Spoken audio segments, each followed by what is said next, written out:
intervalo de intrajornada, gente, é o seguinte, é aquele intervalo que ele é realizado durante a jornada de trabalho, né? Que ele tem como objetivo, e esse intervalo, ele tem como objetivo aquela questão da, eles falam, rigidez do trabalhador. O que é isso, rigidez? É a boa saúde do trabalhador, né? Às vezes a gente fala até assim, eu sempre falo, e falava muito antes assim, é o horário de almoço. Na verdade, não é só horário de almoço, né, gente? É destinado ao horário de descanso, né? Muitas vezes a gente fala horário de almoço porque coincide ali realmente com o nosso horário de almoço e tudo. Mas uma pessoa também que faz uma jornada, né? Por exemplo, à noite aí, de meio-dia até 8 horas da noite, né? Ela não vai almoçar, né? Mas ela tem direito ao intervalo de intrajornada também, né? E como se fala, costume, eu sempre falo assim, porque é um intervalo de almoço, mas é um intervalo de intrajornada e é para o descanso, né, do trabalhador, é bem relacionado a essa questão da boa saúde mesmo do trabalhador, tá? E aí, gente, o que acontece então? O que a legislação diz? Nós temos dois tipos, né, de intrajornada. Nós temos a jornada. O primeiro tipo, primeiro nós vamos falar da jornada não. Dois tipos de intervalo de intrajornada. Nós vamos falar do intervalo não computável na jornada. O que é isso? É aquele intervalo que não é remunerado. Por exemplo, quando o funcionário trabalha de 8 ao meio-dia, de 2 às 6, a intrajornada dele é de meio-dia até 2 horas, né? Só que esse intervalo ele não é computado na jornada dele, ele não recebe por isso.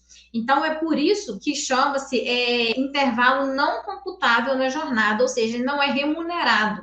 Essa 1 hora, 2 horas para o horário de almoço ou de descanso, ela não é remunerada, tá?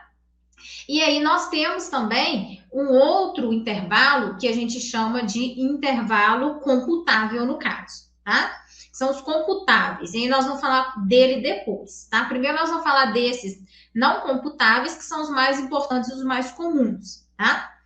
E aí o que acontece? O que a legislação fala, então?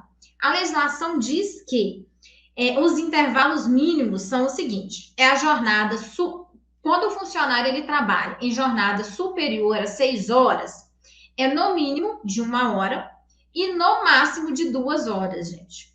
Então, muitas vezes as pessoas acham também que não tem intervalo máximo, né? Acha que só tem o mínimo ali.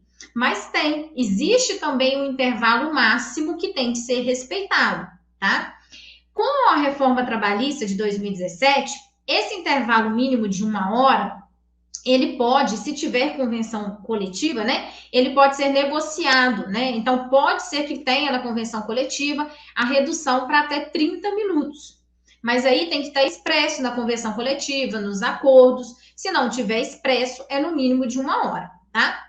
E esse tempo máximo, né, de 2 horas, também pode estar expresso em convenção coletiva, tá? Então, por exemplo, quando que a gente vê essa questão do funcionário ficar mais de ter mais de 2 horas dessa intrajornada, né? Quando eu trabalhava em supermercado, eu era supervisora financeira, na convenção coletiva, né, do supermercado, era permitido que os funcionários fizessem mais de 2 horas de intrajornada.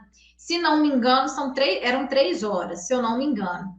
Por quê? Porque são estabelecimentos que têm uma dinâmica diferente. Então, às vezes, tem alguns horários mais complicados mesmo, mas a convenção coletiva ela tem que determinar isso. E por que não pode ser muito além, né? E por que tem esse limite? Porque senão o funcionário ele vai ficar o tempo inteiro à disposição do empregador, né? Então é por isso que não pode, tá certo, gente? Então tem tempo mínimo e tem tempo máximo também, tá certo?